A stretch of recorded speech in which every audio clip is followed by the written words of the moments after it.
인사 한번 하시죠. 평안하고 강건하시길 바랍니다.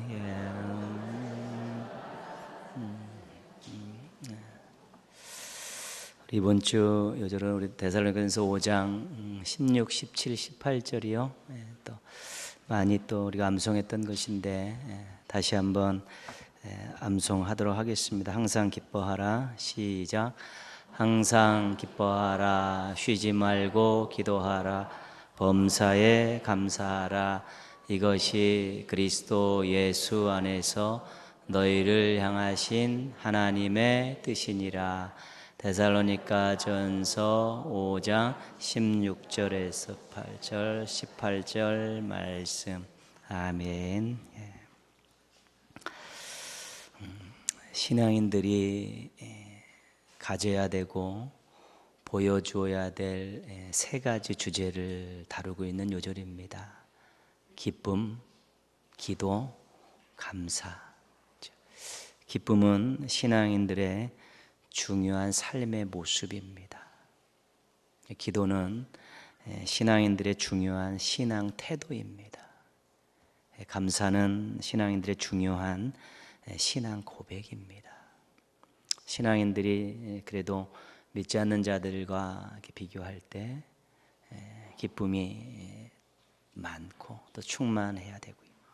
신앙인들은 늘 기도하는 그러한 태도를 가지고 하나님 앞에 겸손하게 의지하고 살아야 되고요. 신앙인들은 늘 하나님의 은혜로 살았습니다. 하나님이 하셨습니다라는 그런 감사의 신앙 고백을 가지고 살아야 되는 것이죠. 그런데 이것을 설명하는 수식하는 말들이 이렇게 만만한 것들이 아니라는 것이죠. 항상 쉬지 말고 범사에 꽉 찬 느낌이죠. 또 완전을 말하는 것 같은 그런 내용들입니다. 그래서 항상 기뻐할 수 있을까? 힘든 일, 어려운 일들 많이 있는데 쉬지 말고 기도할 수 있을까? 인생 살면서 해야 될 일이 하루 살면서 해야 될 일들이 얼마나 많은데 범사에 감사할 수 있을까? 손해보는 일, 억울한 일도 많이 있는데 어떻게 보면 이것은 굉장히 실천하기 어렵고 또 순종하기 어려운 그런 말씀이죠. 어떤 관점에서 보면 그렇습니까? 자신의 삶과 형편을 보면서는 절대로 이 부분에 대해서는 순종하기가 어렵다는 것이고 실천하기가 어렵다는 것입니다. 우리 삶의 주변을 보면서 다양한 일들이 반복적으로 일어나고 있고 또 내 의지에 상관없이 일어나는 일들도 많고 원치 않은 일도 많이 일어나는데 삶과 환경만 자신을 바라보면서 이 말씀을 실천해 나가기는 쉽지 않은 것입니다. 그래서 이 말씀을 실천하고 그래도 조금이라도 순종하기 위해서는 우리가 이 하나님과의 관계 속에서 이 말씀을 좀 바라볼 수 있어야 되는 것이지요. 예수님께서 십자가에 달려 돌아가시는 그 부분, 그 앞에 있는 기쁨을 위해서 십자가 고난을 참아내셨다 그렇게 말씀하시지요. 사도들이 공의 앞을 떠나면서 매를 맞고 떠나면서도 기뻐하는 모습들, 바울과 실라가 옥에 갇혀서 기쁨으로 찬양을 부르는 모습들, 이런 것들을 볼 때는 어려운 환경인데 기뻐하고 있다는 것이죠. 그렇다면 기쁨의 중요한 것은 하나님이 기뻐하시는 일을 할 때, 또 하나님의 영광을 위해서 살아가는 마음을 가지고 있을 때는 환경에 상관없이 기뻐할 수 있다는 것입니다.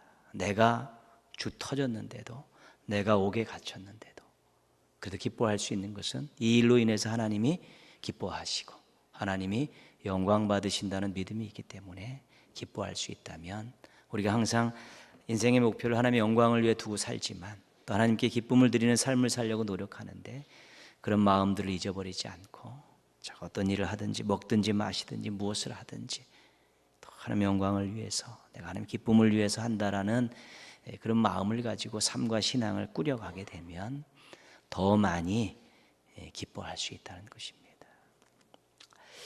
쉬지 말고 기도하라는 의미는 엄밀하게 따지면 하나님을 철저히 의지하고 사는 것입니다. 기도는 하나님께 무언가를 요구하고 간구하는 거 아니에요?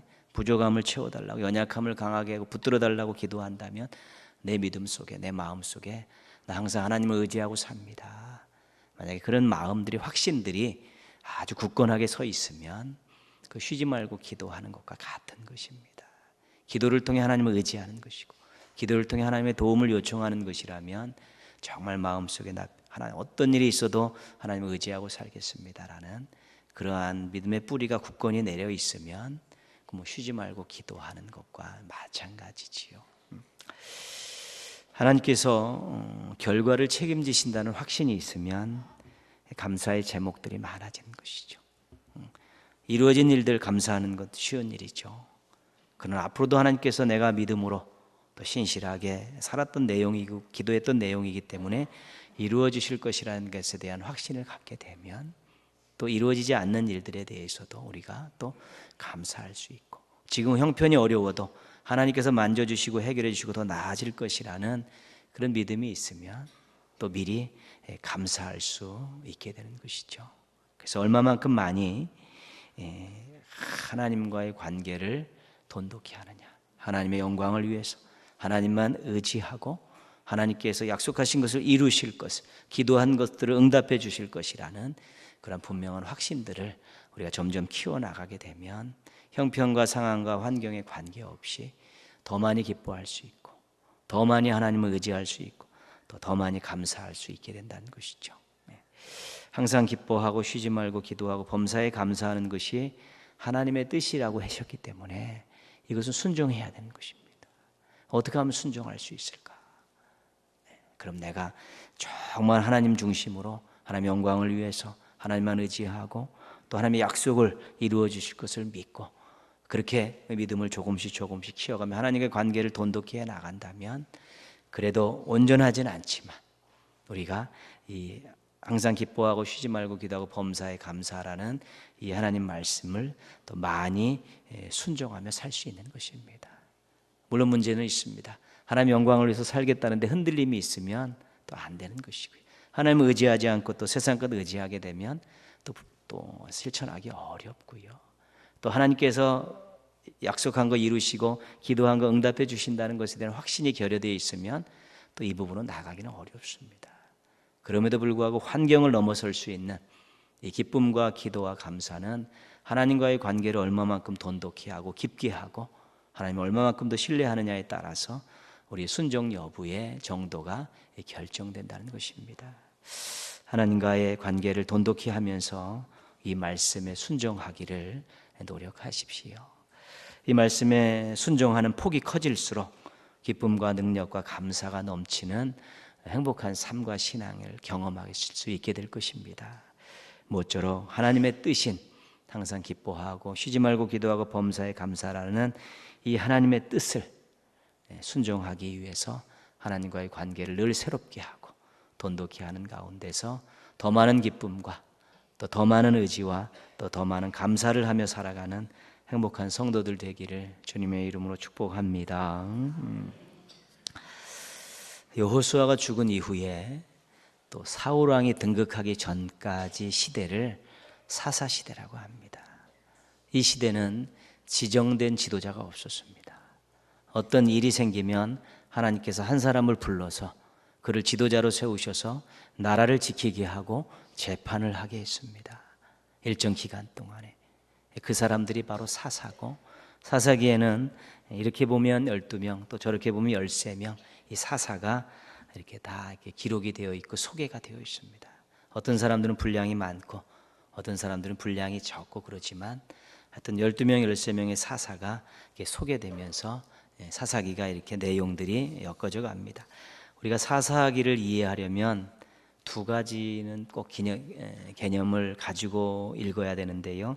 사사기 21장 25절 맨 끝에 절로 한번 가보겠습니다. 사사기 21장 25절. 사사기 21장 25절. 사사 시대를 평가해 놓은 그런 내용입니다. 사사기 21장 25절. 같이 읽겠습니다. 그때에 이스라엘의 왕이 없으므로 사람이 각기 자기의 소견에 옳은 대로 행하였더라. 그렇죠? 정치적으로는 왕이 없기 때문에 나라가 안정이 안 됐고 질서가 없었다는 것입니다. 신앙적으로는 하나님을 왕으로 모시지 않고 자기 마음대로 죄를 지으며 살았다는 것입니다. 그 사사시대는 혼돈의 시대고 암흑의 시대라는 것 기억하고 시작해야 되는 말씀이고요. 7장으로 가겠습니다. 7장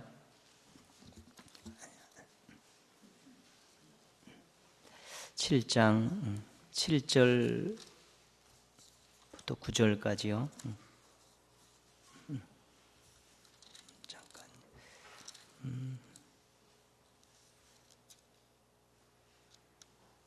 7절 잠깐요.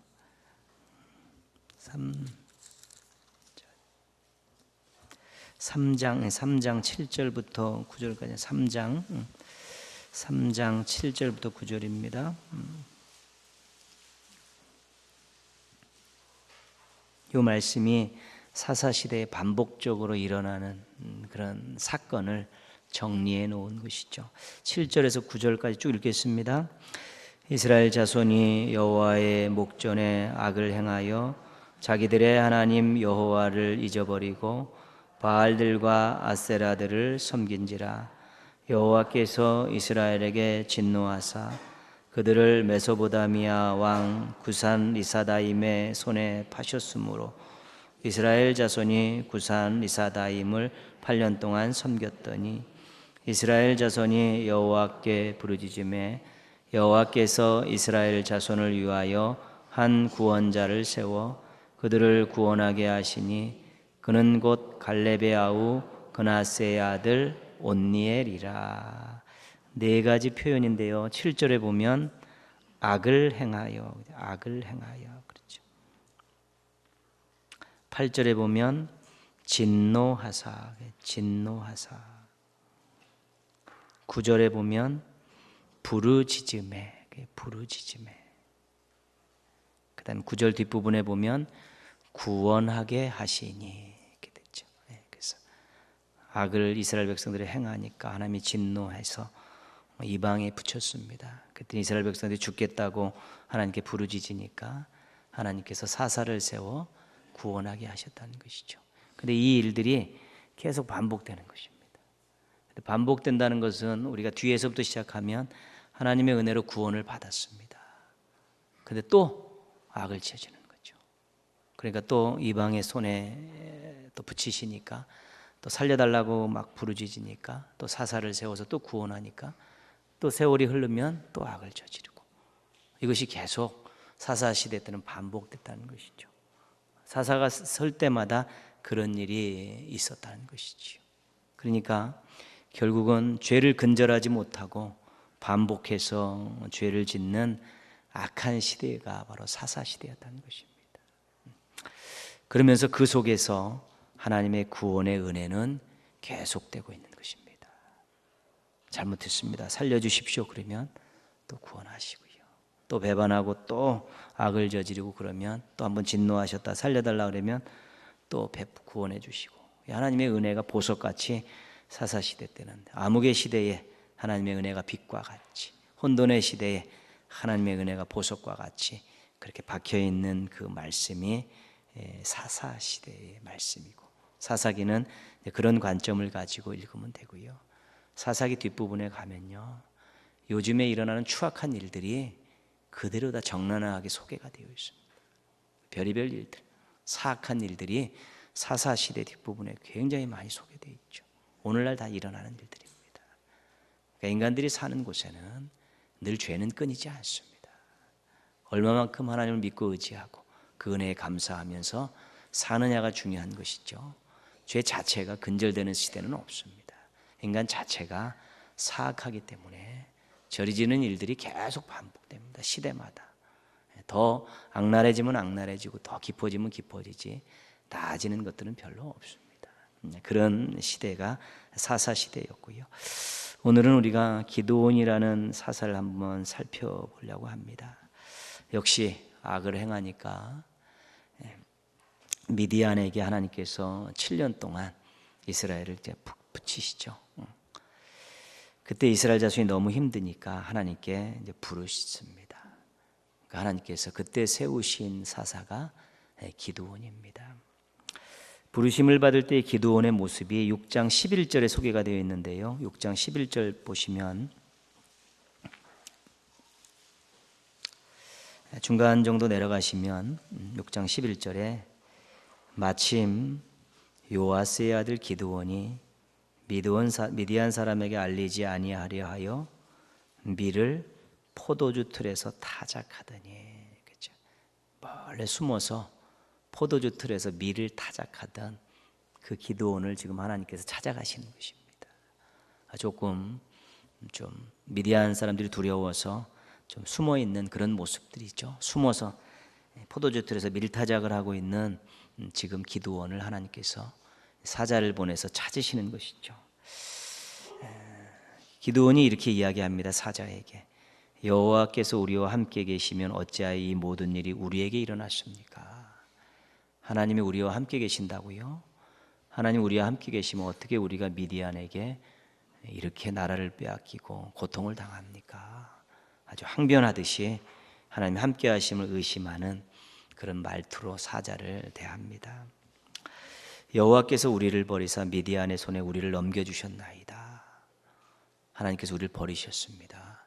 미디안의 손에 우리를 맡기셨습니다. 자신들의 죄는 생각지도 않습니다. 자신들의 고통만 생각합니다. 하나님 우리를 버리셨다는 것이죠. 우리와 함께 하신다는 하나님, 우리를 사랑하시는 하나님이 우리를 버리셨습니다. 지금 그렇게 퉁명스럽게 여호와의 사자에게 쏘아붙이는 것이죠. 늘상 그렇습니다. 자기 잘못은 생각도 안 하고 자기 당하는 어려움만 생각하는 이 부분이 인간관계 속에서도 나타나는 일들이고요, 신앙에서도 나타나는 일들입니다. 먼저 자신을 돌아보고 이것은 내가 당할 만한 일들이다, 그렇게 받아들이고 깨닫고 회개하고 고치려는 그런 모습들이 중요한 것이죠. 일단 자기 손에 자기 힘든 것 생각해가지고 그것이 다 남 탓이고 하나님 탓이라고 돌리기 시작하면 절대로 신앙과 삶에 새로운 변화는 없습니다. 내가 왜 이런 일을 당해야 되는 것인가? 혹시 내가 잘못한 것은 없는가? 내가 부지 중에 나도 모르는 사이에 혹시 또 다른 사람에게 피해를 준 일은 없는 것인가? 이런 것도 돌아보고, 또 하나님 앞에 원망이 들 때도 하나님 그동안 나에게 베푸신 은혜가 얼마나 큰데 이 정도 가지고 내가 하나님을 원망하고 불평해야 되는가? 늘 그렇게 자기 자신이 지금 어려움 당하는 일들에 대해서 먼저 자기 자신을 돌아보지 않으면 인간관계에 있어서도 신앙에 있어서도 그렇게 유익된 일들을 만날 수는 없습니다. 늘 피해자예요. 늘 피해자죠. 자신이 가해자라는 생각은 한 번도 안 합니다. 늘 자신은 피해자라는 것이죠. 늘 자신이 피해니까 피해의식만 갖고 사니까 어떤 새로운 것들에 대한 도전의식들이 생겨나지 않고 자신을 개발하고 자신을 뛰어넘으려는 그러한 도전들이 나오지 않는 것이지요. 때로는 내가 다른 사람에게 피해를 준 일은 없고 내가 하나님 앞에 또 혹시 또 거역한 일은 없는가, 이런 것들도 살펴보면서 가해자가 돼봐서 자기를 가해자의 입장에서 한번 돌아보는 그러한 모습들도 신앙인들에게서는 아주 필요한 내용이죠. 그것이 잘못해서 하나님 앞에 나가서 하나님 우리를 버리셨습니다, 언제 우리가 하나님 사랑하셨습니까? 라고 기드온처럼 막 이렇게 대드는 일들이 생겨날 수 있다는 것입니다. 하나님께서 사명을 주었더니 내가 무엇으로 이스라엘을 구원할 수 있습니까? 나 같은 인간이 어떻게, 므낫세 지파 중에서 가장 작은 가문에 있는 내가 어떻게 구원을 이룰 수 있습니까? 아주 완강하게 손사래를 치면서 하나님의 사명을 거부하고 있는 것입니다. 지금 그렇게 하나님께서 포도주 틀에서 밀타작을 하고 있는 기드온을 찾아가셔서 그에게 사명을 주시고 이스라엘을 미디안의 손에서 구원하라는 그런 강력하게 지금 푸시를 하고 계신데 기드온이 못하겠다는 거예요. 하나님 함께 하심도 못 믿겠고 하나님이 사랑하신다는 사실도 못 믿겠고 내 꼬라지를 볼 때 절대로 할 수 없다라고 완강하게 지금 버티고 있는 것입니다. 기드온이 하나님의 부르심 앞에 모든 부정적인 것을 다 동원해서 거부하고 있는 것이죠. 지금도 계속적인 신앙인들의 거부이기도 한 것입니다. 이래서 안 됩니다. 이래서 안 됩니다. 이래서 안 됩니다. 끊임없는 일들입니다. 고린도전서 1장 27절 28절 읽어드리겠습니다. 그러나 하나님께서 세상에 미련한 것들을 택하사 지혜 있는 자들을 부끄럽게 하려 하시고 세상에 약한 것들을 택하사 강한 것들을 부끄럽게 하려 하시며 하나님께서 세상에 천한 것들과 멸시받는 것들과 없는 것들을 택하사 있는 것들을 부끄럽게 하시나니. 미련하다, 약하다, 천하다, 멸시받는다, 없다. 이것은 인간적인 조건들에 있어서 최악입니다. 우리도 당해보면 알죠. 미련합니다, 약합니다, 천합니다, 멸시받고 있고요, 없습니다. 이것이 인간적인 조건들로서는 아주 안 좋은 최악이죠. 그런데 하나님께서 오히려 그런 사람들을 택하셔서 인간적인 조건들이 좋은 사람들을 부끄럽게 하신다는 것입니다. 한 가지 이유는 누구도 인간적인 조건들로 하나님 앞에 자랑하지 못하게 하기 위해서입니다. 하나님께서 절대적으로 원치 않으신 게 뭐냐면 자신의 인간적인 조건을 가지고 하나님 앞에서 자랑하는 것을 원치 않으시는 것입니다. 그래서 그런 자들을 부끄럽게 하려고 오히려 부족한 사람들을 택하셔서 하나님께서 능력 주셔서 주의를 하게 하시고, 오히려 인간적인 조건으로 되어지는 것이 아니라 하나님의 은혜로 되어지고 하나님의 능력으로 되어진다는 사실을 공개적으로 보여주시면서 자신의 인간적인 조건들을 의지하고 살고 자랑하는 사람들을 부끄럽게 하시는 것이 하나님의 방법이라고 말씀하는 것입니다. 인간적인 조건들로 자랑하는 사람들은 하나님이 하셨다는 것을 부정하는 것입니다. 자신들의 영광을 가로챌 수 있는 것이죠. 인간적인 조건들 때문에 하나님의 일을 거절하는 사람들은 하나님을 의지하지 않는 것입니다. 하나님의 능력을 무시하는 것입니다. 자신을 의지하고 자신을 자랑하는 것, 신앙인들이 버려야 될 못된 불신앙의 태도입니다. 내가 이 정도 조건들이 있기 때문에 얼마든지 감당할 수 있고, 내가 이 일을 했다, 알아달라, 이런 것들이 불신앙적인 태도라는 것이죠. 그런 것들은 버려야 된다는 것입니다. 그거는 하나님의 능력을 무시하는 거고 하나님의 영광을 가로채는 일이기 때문에 굉장히 위험한 것입니다. 그것은 신앙인들이 철저하게 배격하고 자신을 쳐서 복종시켜야 될 아주 큰 괴물과 같은 죄입니다. 내 인간적인 조건들을 의지하고 또 내가 했다고 또 자신을 자랑하는 이 일만큼은 하나님께서 결단코 보시지 않으려고 합니다. 그것만큼 하나님의 마음을 아프게 하는 것은 없습니다. 교만한 자는 물리치시고 겸손한 자에게 은혜를 베푸신다는 것이죠. 그렇습니다. 네가 했냐? 네 조건으로 했느냐? 너 자랑하느냐? 물리치신다는 것입니다. 왜요? 그 마음에는 하나님이 없기 때문입니다. 그의 인생의 목표에는 하나님의 영광이 없기 때문입니다. 그는 평상시에도 하나님을 의지하지 않기 때문입니다. 무관한 자로 보는 것입니다. 물리치신다는 것이죠.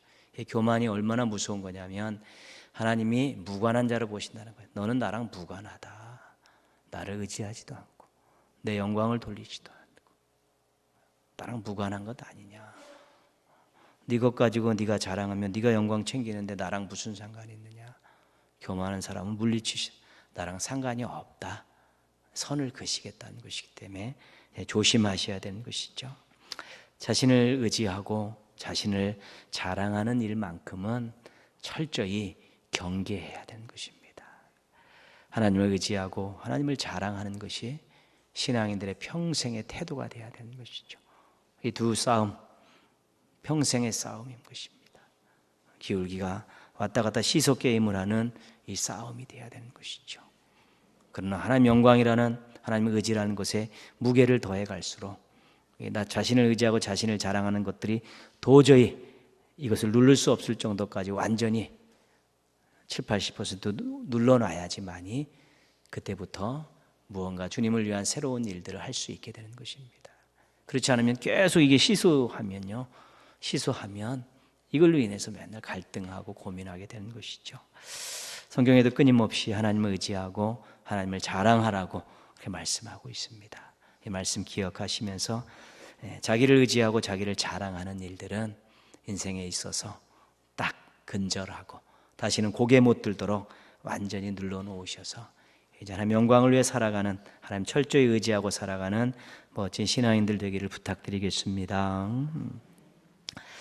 하나님께서 제단에서 불이 나와 재물을 살리는 그런 일들을 통해서 기드온에게 용기를 주시고요, 양털 뭉치에 이슬이 맺히고 안 맺히는 그것 가지고 기드온에게 확신을 주십니다. 기드온이 용기를 얻고 확신을 가져서 그가 하나님의 부르심을 수용을 합니다. 그리고 나서 이스라엘 전체에다가 소집 명령을 내리죠. 미디안과 전투가 있으니까 싸울 만한 자들은 다 모여들어라. 그래서 모인 인원이 32,000명이 모여들었죠. 32,000. 그때 하나님께서 너무 많다고 인원을 줄이라고 하십니다.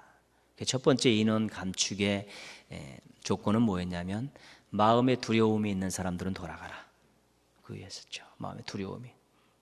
그래서 22,000명이 돌아가지 않습니까? 10,000명이 남습니다.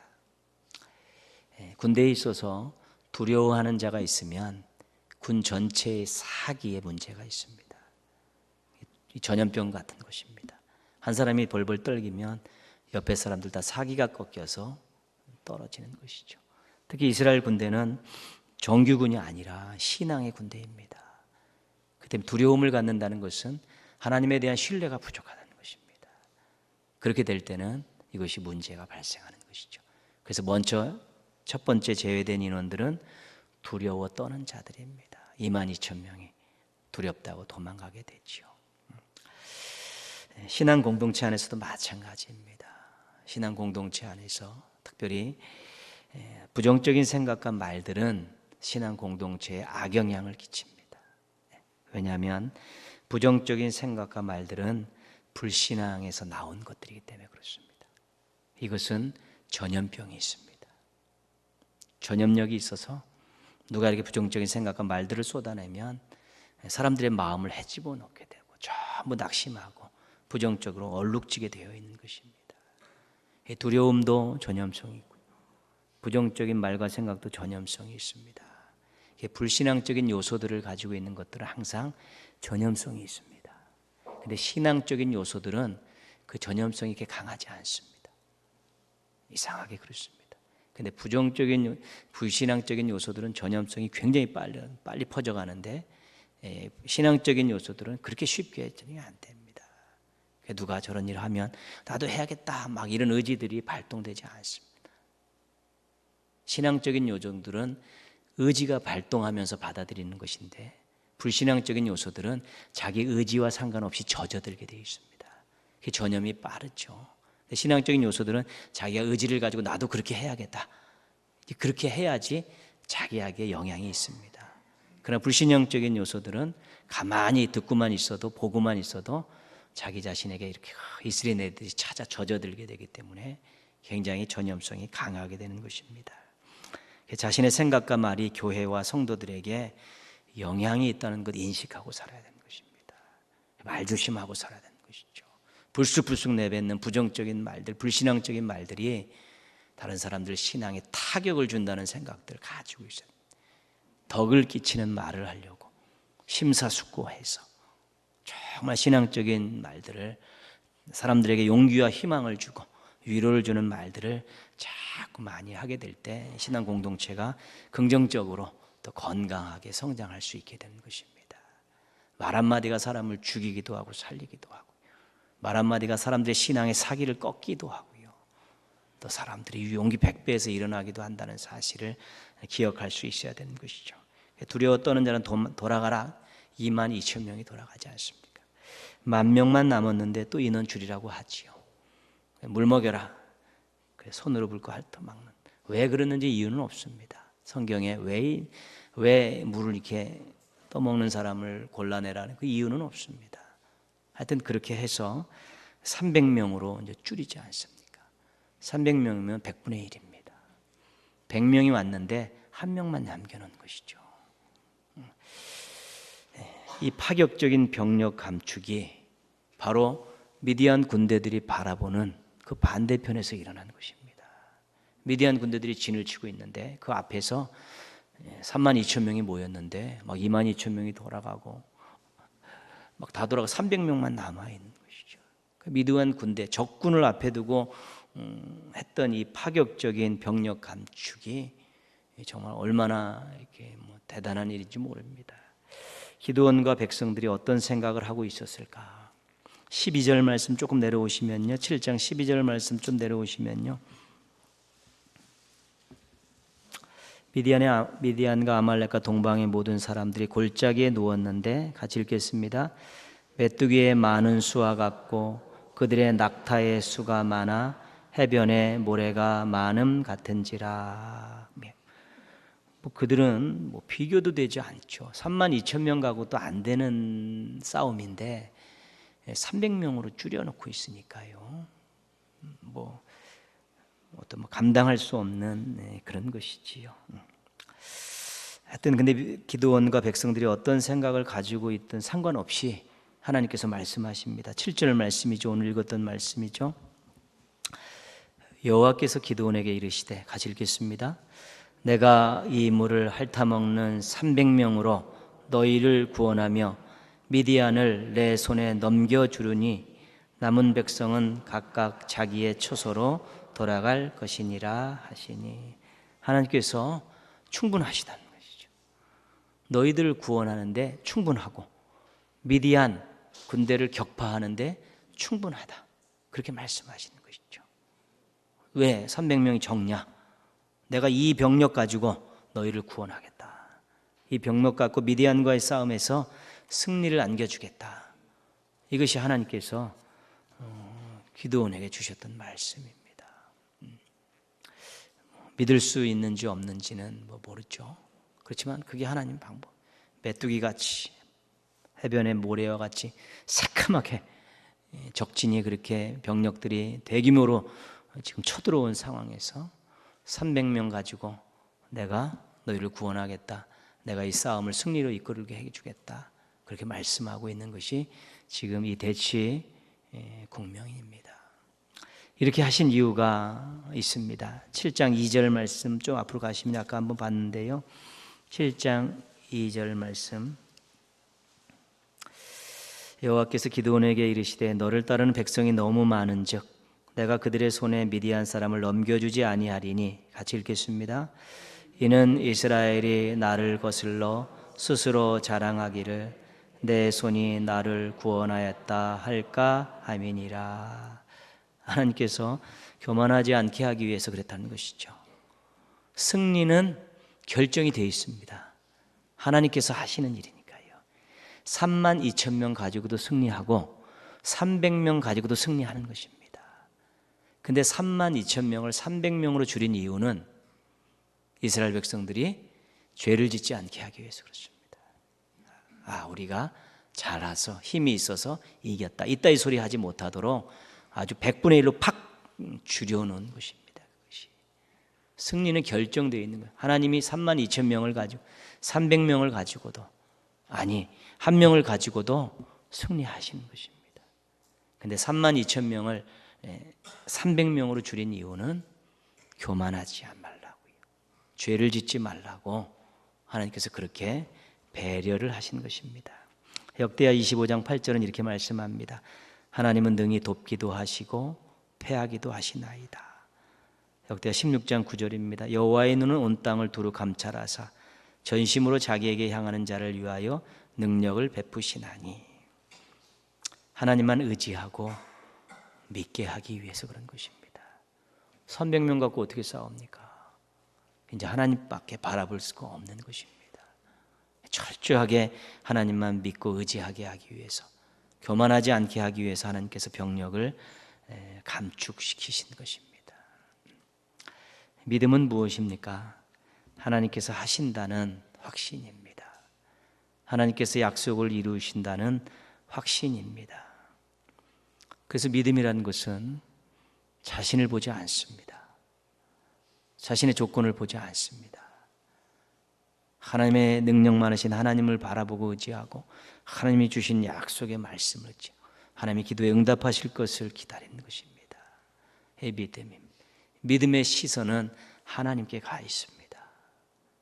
마음이 하나님께 열려 있는 것입니다. 그래서 하나님께서 해주실 것을 믿고 기다리는 것입니다. 내가 모든 것 다 구비되고 조건이 갖추어져 있는데 뭘 아쉬워서 하나님 앞에 기도하고 또 기다리고 있겠습니까? 정말로 내 힘으로 안 되는 일이기 때문에, 결과를 장담할 수 없는 일이기 때문에 그 능력의 하나님을 믿고 그 약속의 말씀이 이루어지기를 기도하면서 기다리는 것이 믿음이라는 것입니다. 신앙과 삶에 있어서 정말 믿음으로 간구하고 기다리고 노력하는 모습들이 신앙인들의 진정한 모습입니다. 요 정도 믿고 의지하고 기도하지 않아도 된다, 이런 일은 없습니다. 실은 정말 하나님 앞에 철저하게 맡기고 기도하고 기다리는 모습들이 있어야 되죠. 어떤 큰 사건이 있을 때마다 기도하는 그것은 믿음이 아닙니다. 어떤 게 큰일 작은 일이 어디 있습니까? 그 어떤 일도 우리 뜻대로 장담할 수 있는 일은 없는 것입니다. 그래서 정말로 믿음이 있으면 도전적입니다. 안주하지 않습니다. 새로운 것들을 향해서 끊임없이 하나님 앞에 간구하고 도우심을 요청하며 나아가는 것입니다. 이런 것들 때문에 안 된다면 이런 것들을 넘어설 수 있는 믿음을 가져야죠. 이런 것들 때문에 안 되면 이런 걸 돌파해 나갈 수 있는 믿음을 갖춰야 되는 것 아니겠습니까? 아니면 돌아가는 방법이라도 간구하면서 그것을 넘어서 하나님 원하시는 일들을 해야 되고, 원하시는 삶을 살기 위해서 자꾸 우리가 도전적으로 나가야 되지 않습니까? 그게 믿음 아니겠습니까? 믿음은 하나님을 향해 하나님을 확신하고 전진해 나가는 것인데, 장애물이 있다고 주저앉으면 믿음이 없는 것입니다. 장애물이 있다고 앉아서 널브러져 앉아서 울고 있으면, 불평하고 있고 남탓만 하고 있으면 그건 믿음이 없는 것입니다. 부딪히고 깨져도 하나님 능력을 믿고 한번 나가서 장애물을 넘어보겠다고, 돌파해보겠다고 나가게 될 때, 그래야 믿음도 크고 삶도 새로워지고 또 신앙도 아름답게 꼽힐 수 있는 것 아니겠습니까? 그게 믿음의 역사라는 것입니다. 믿음이 역사를 일으키지 않으면 그 믿음이 아닙니다. 구원받는, 예수 믿고 구원받는 그 믿음은 하나님 우리에게 주신 믿음입니다. 선물로 주신 믿음입니다. 이제는 장애물이 있지만 내가 하나님을 믿고 의지하고 돌파하고 뛰어넘으려는 그런 정말 하나님의 능력을 신뢰하는 그런 믿음들을 가지고 신앙과 삶의 앞에 있는 장애물들을 뛰어넘고 돌파하고 또 새로운 고지를 향해서 올라가게 될 때 삶에도 풍성함이 있고 신앙에도 성장이 있고 또 새로운 은혜들에 대한 만족함이 있게 되는 것 아니겠습니까? 어떤 신앙의 선배가 책에서 이런 얘기합니다. 믿음은 칫솔과 같다. 믿음은 칫솔과 같다는 것이죠. 칫솔은 뭡니까? 자기 것 자기가 가지고 쓰는 것입니다. 뭐 친구들 사이에 가끔가다 남 것 쓰기도 하지만 칫솔은 자기가 자기 것 갖고 정기적으로 사용하는 것입니다. 믿음은 그것입니다. 자기 믿음 갖고 자기가 사는 것입니다.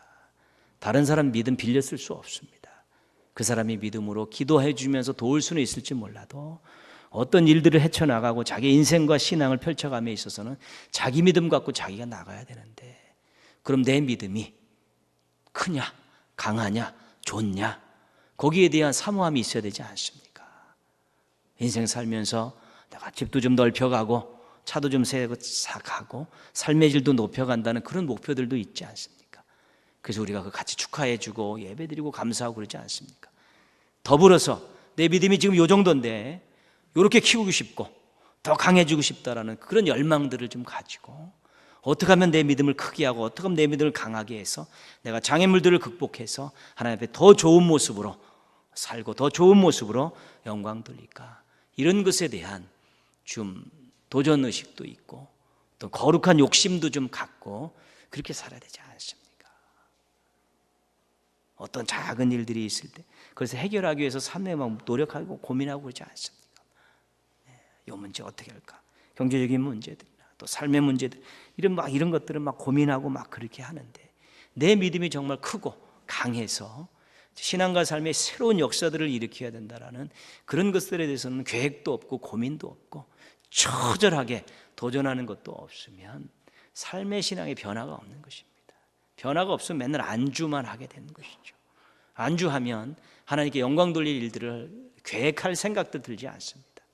하나님 영광을 위한 새로운 계획들이 생겨나질 않고 그냥 이렇게 살겠다라는 작은 울타리만 쳐놓고 살게 되니까 늘상 거기서 아웅다웅하니까 마음 불편하고 서로 부딪혀서 서로 좀 좋지 않은 관계들만 자꾸 양산해내고 그렇죠. 목표가 하나님의 영광이고 내 믿음을 키우는 것이라고 나가면 사람들과 부딪히고 싸울 그런 여력도 없습니다. 서로 돕고 협력하고 기도해달라 그러고 함께 더불어 나가게 되는 것이죠. 목표가 거룩하면 삶이 거룩해지는 것입니다.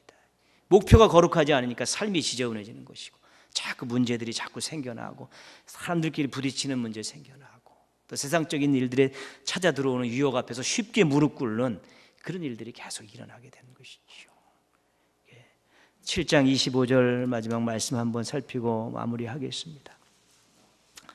7장 25절 보면요, 또 미디안의 두방백 오렙과 스엡을 사로잡아 오렙은 오렙 바위에서 죽이고, 그 다음 조금 읽겠습니다. 스엡은 스엡 포도주 틀에서 죽이고. 그랬죠. 오렙과 스엡은 미디안의 지도자들 아닙니까? 근데 기드온이 마지막으로 어떻게 하냐면 포도주 틀에서 그 미디안의 장수를 죽이는 것이죠. 미디안의 처음 등장은 어떻게 등장했습니까? 포도주 틀에서 몰래 숨어서 밀타작을 하지 않았습니다. 근데 이제 마지막은 어떻습니까? 그 포도주 틀에서 적 장수를 죽이는 모습으로 바뀌었다는 것이죠. 그러니까 기드온이 비겁하고 불평도 많고 원망도 많고 남 탓했던 그런 사람이었지만 정말 하나님 앞에 은혜로 도우심을 받고 용기를 얻고 확신을 얻으면서 또 미디안과의 그 싸움에서 정말 300명의 용사로 미디안을 대파하면서 그가 정말 용기 백배한 새로운 신앙인의 모습들로 변해서 장수의 모습으로 변해서 미디안의 지도자를 거기서 포도주 틀에서 그 숨어서 밀타작하던 그 포도주 틀에서 미디안의 장수를 지금 제거하고 있는 것이지요. 그래서 믿음을 가지면 변화가 있습니다. 생각도 바뀌고 삶도 바뀌고 사명도 바뀌고 신앙도 바뀌고 그런 것이지요. 믿음이란 역동적인 것이죠. 왜냐하면 하나님께서 역사하시는 도구이기 때문에 우리의 믿음을 하나님께서 이용하셔서 우리에게 새로운 역사를 쓰게 하시고 새로운 일들을 만들어가게 하시니까 당연히 믿음이라는 것은 역동적이고 변화를 일으키는 그런 것입니다. 그래서 믿음을 크게 하고 강하게 할수록 신앙과 삶의 인생과 가정에 또 새로운 긍정적인 변화들이 많이 일어나게 되는 것이죠. 기드온이 그렇게 놀라운 변화의 역사를 경험하게 된 것이죠. 지금보다 훨씬 크고 강한 믿음을 갖고자 열망을 가지십시오. 그래서 말씀 붙들고 처절하게 기도하면서 저에게도 믿음을 달라고 기도하시고 작은 부분에서 하나님이 일으키시는 일들을 보면서 그 속에서 하나님의 손길과 능력을 바라보면서 하나님에 대한 더 신뢰를 갖고 그렇게 매달리시면 큰 믿음, 강한 믿음 가지고 인생과 신앙과 삶과 가정과 생업에 놀라운 변화의 역사를 경험하는 행복한 성도들이 될 수 있게 되는 것입니다. 여러분의 지금 믿음보다 더 큰 믿음 사모하신 가운데 믿음의 역사를 삶 속에서 많이 경험하셔서 새롭고 긍정적이고 아름다운 변화들을 일으키시는 우리 멋쟁이 신앙인들 되시기를 주님의 이름으로 축원합니다. 기도하겠습니다.